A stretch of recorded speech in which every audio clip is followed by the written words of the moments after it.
Now, this is going to be a topic of conversation that they do not want us speaking about. And the only way that I know to spread awareness about what's really going on is to either leave a like down below or share this video before it gets deleted. Y'all already know YouTube likes to play this censorship agenda where if you speak about certain topics of conversation, they will either copyright your video, give you a strike for it, or just try to delete it altogether, bro. That's literally always what happens whenever we speak about topics like what we're going to be discussing today. Because I feel like ever since I made that video of Donald Trump exposing the plan for the New World Order, it might just be my algorithm, right? But I've been seeing America literally falling apart in the craziest way. And it's making me feel like this is the last chance that we have as citizens. I don't want to sound dramatic. I don't want to be that radical conspiracy theorist, bruh. But if you genuinely take a look at how the country is moving, on how people are operating, it's low-key scary, bro. I'm coming across a video titled Amazon Warehouse Laughs at Workers and then they blow it up, bro. What?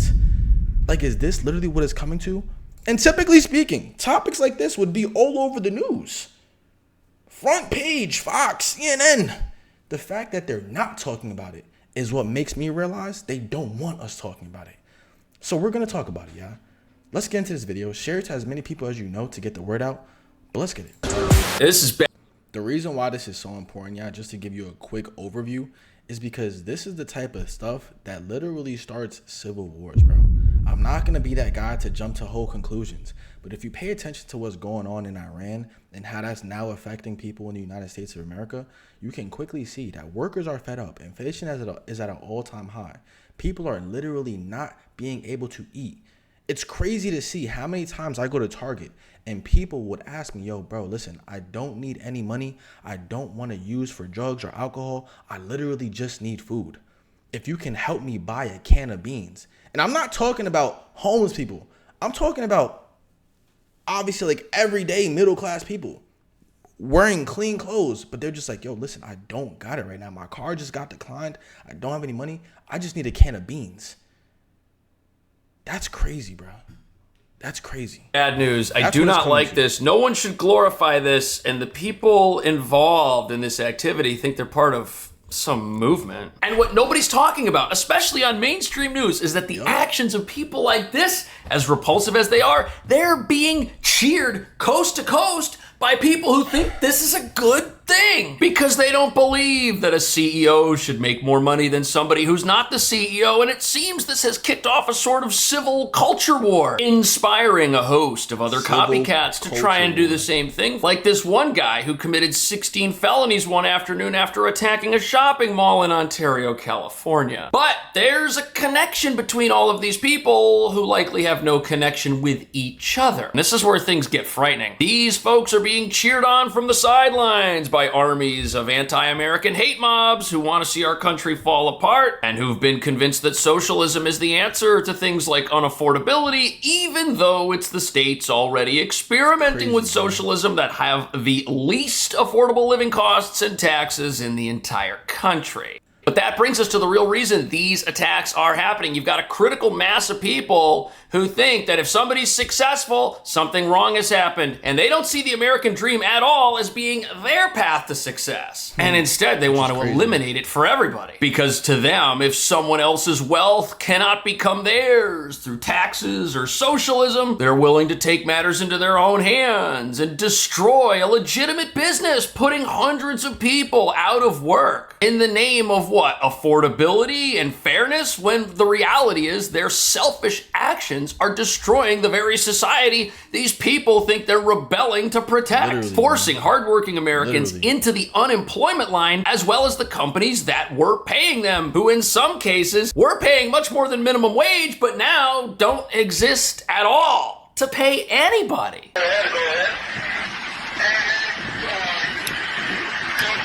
This is insane, bro. All you had to do was pay us enough to live. So the guy that recorded himself doing that has pled not guilty and says that he wasn't being paid. My thing is, what if you just got another job? Like, what if you just got another job? I don't know. That just makes sense to me. Paid enough to live. Meanwhile, he's the only one at this business that decided to attack the place instead of leaving to go find a new job somewhere. Nobody else did this, only him. Now nobody can work there. Now nobody gets paid enough to live, that's for sure, because nobody gets paid anything. Yet there are people who see this and are cheering it on from the sidelines as if this is a good thing for all the folks that just lost their job. If you think that what that guy did, setting fire to the tissue plant or whatever, was wrong because he's standing up for not just himself, but literally everybody by doing that, you're the problem. Yeah, this is actually destroying businesses. This is destroying people's lives. This is not going above and beyond for anyone, because now people have to go find new jobs, and they were working at the best job they were able to obtain at the time, which is why they hadn't quit to go work somewhere else. Also, these armchair hammock influencers commenting on this stuff, they're not doing it because they care about people. They're not doing it because they care about the individuals working at these places. Oh no, they just want to see mayhem. They just want to see people attack our country from within. And I know there's a lot of hopelessness out there, but individuals like this are radicalizing people, which is the exact thing they claim CEOs of these companies are doing by earning more money than workers who got hired 2 weeks ago. Police believe this woman, seen minutes later, trying to light 2 American flags on fire in front of the D'Angelo funeral home only yards away, also set the fire that destroyed the nearby Chinese restaurant. This shows you who these people are really after and who they really think the enemy is. They see an American flag on the side of the street in New York, which is not the only flag hanging outside of businesses here, and they go after it. It's a magnet for their hate and their rage, and they go on to commit a dangerous type of assault on a place that's done nothing to them, costing the individuals inside all of their personal belongings, destroying people's lives in the name of getting even with who? You're just hurting the very people you claim are being exploited. These criminals are the ones exploiting everyone else. I don't think they realize it, though. Guys, that's crazy, bro. What are they going to do if we burn it all down? Have you thought of that? What can they do?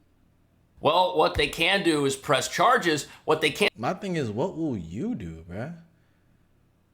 People are complaining about not making enough to live. If you burn it all down, then what are you left with, bro? The Bible literally talks about this. In Ecclesiastes, it talks about being content with your toil because that is a gift from God. It doesn't shock me at all that people are doing things like this. Spiritual warfare at its finest, y'all. Can do is lock people up, and what they can do is restrict who they hire to people who may not have radical beliefs. You see, that's what's coming next, and people don't even realize it. And the stupidest thing about this is you've got people who see a warehouse fire and now say, oh, look at this, only living wages can prevent warehouse fires. Actually, quitting your job at the warehouse you don't like working at could also stop that from happening, and doing that would allow everybody else who works in a place like this to keep doing what's in their own best interest. But you see, socialists, communists, they don't believe in that. They believe that if they have a moral objection to a business or establishment, that business or establishment should not exist, and they get to decide what's best for everybody else. That's why these are the people out there attacking businesses that have an American flag, that are attacking a business that might have a bunch of products inside of it. They're going to be sold and are going to be part of capitalism. How awful.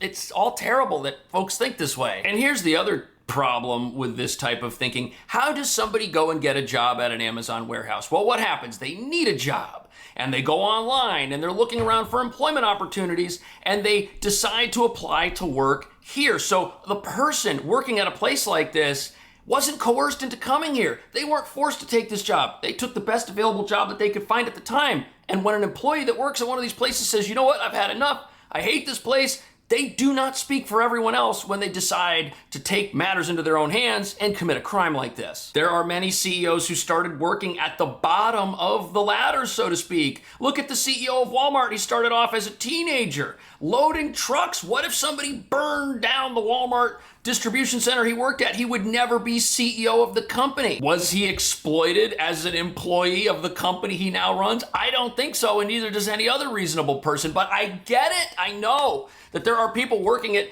places like Walmart right now who might not like it there. There are people working there looking at the world around them and saying to themselves, you know what? This is not a good world. This world has aligned itself against me. And I understand that people do not like what they see happening, but the blame here should not be placed on the employer who provided a job nobody had to take in the first place. Like, the number one thing that I've come to terms with is understanding the dynamic between an employer and an employee, the boss and a worker, right?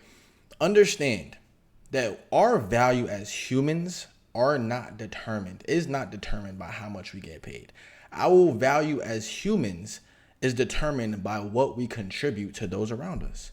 If you are not contributing to anyone around you, then how useful are you to anyone that's around you, whether it's family, friends, or your workplace? The only way to get paid more is to become more valuable. How do you become more valuable? You become more valuable by learning higher skill sets, higher income earning skill sets, getting more what the society considers education or more degrees. In other words, you have to work your way up to value. There are so many people who are entitled, and I don't believe in this at all. Do I feel like there should be homelessness? Not at all. Do I feel like there should be starvation? Not at all. But those are things, when I go out in the street and people ask me for money and I say, listen, I can't give you money, but I can give you food. I will go grocery shopping for you right now. And they say, nah, I'd rather just take the money. Why? So you can smoke crack? Am I going to be funding your bad habit? The decision that you made to live out on the streets? Now, obviously, that's not every single case. There are a lot of people who are struggling financially because they have bills, families to take care of, all these type of things. And that's the reason why getting access to high income earning skills is so crucial. People want things with no effort. And that right there is the most dangerous and the most slippery slope to be on, because it leads to things like this. If you looked at yourself in the mirror and said, I'm fed up with this, I need change, and you actually went out and started creating change, you wouldn't be this miserable guy who decided to ruin the lives of everyone else around him. Like, think about that. 6. I think that's 6 because it's 2 in California, New York, Ohio, Pennsylvania, and New Jersey. And again, I'm trying to find these items online right now, but like I don't think the news cycle has caught up fast enough to it. So like, class war. So crazy how it's not on There is no reason for this class warfare. This does not have to be class warfare. We don't need a rising up of a small minority of radicalized individuals who want to destroy the lives of everybody that work at a given business somewhere that they have personally decided they've had enough of. We don't need that. That's wrong. That should be punished. And thankfully it is. There are charges being brought against some of these people. But the idea that the folks working in jobs they don't think they'll ever get out of have been betrayed by the system they were raised to accept is not without merit. And there are many people working right now who don't see a way to live other than paycheck to paycheck. There are many people working right now who were sold a bill of goods that if they went to college and got a degree, their life would be perfect, and it's not. And now the question is, what do we do about that? So back in the day, my grandparents on my father's side were public school teachers. My grandmother taught elementary school, my grandfather taught high school. At the prime of their careers, the two of them combined were making, I don't know the exact number, but we'll say somewhere between $25,000 and $30,000 combined. Yeah, it doesn't work anymore. At all. When my aunt was born,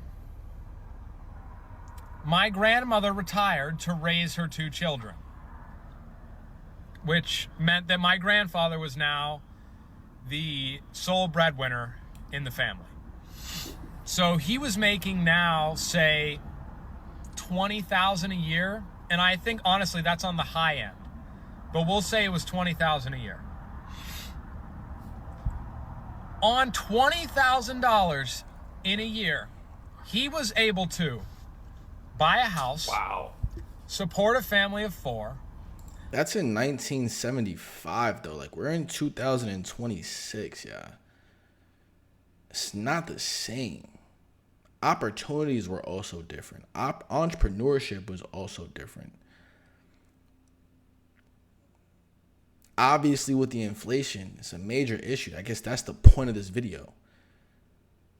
But there are so many opportunities to actually create the life that you want. Like, if you don't like it here, I dare you to try to move to another country. I dare you to try to move to India or Egypt or China. I dare you to try to move there. And you will quickly realize the lack of opportunities that are out there.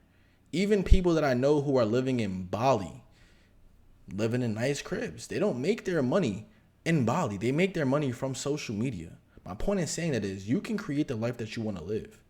Buy 2 cars, send my father to private school on $20,000 a year. Not only could he do that... You can't do that anymore. Now, there's no question that the value of our currency has changed over the years and that jobs don't pay what they used to. That's true, but whose fault is that exactly? Is it the fault of a CEO somewhere who runs a company that's existed for decades? Or are there other things that have disenfranchised American workers over the last several decades that we could go on and on about, like a wide open border or like free trade agreements such as NAFTA? You can move your factory south of the border, pay $1. Copyright. Gotta skip that.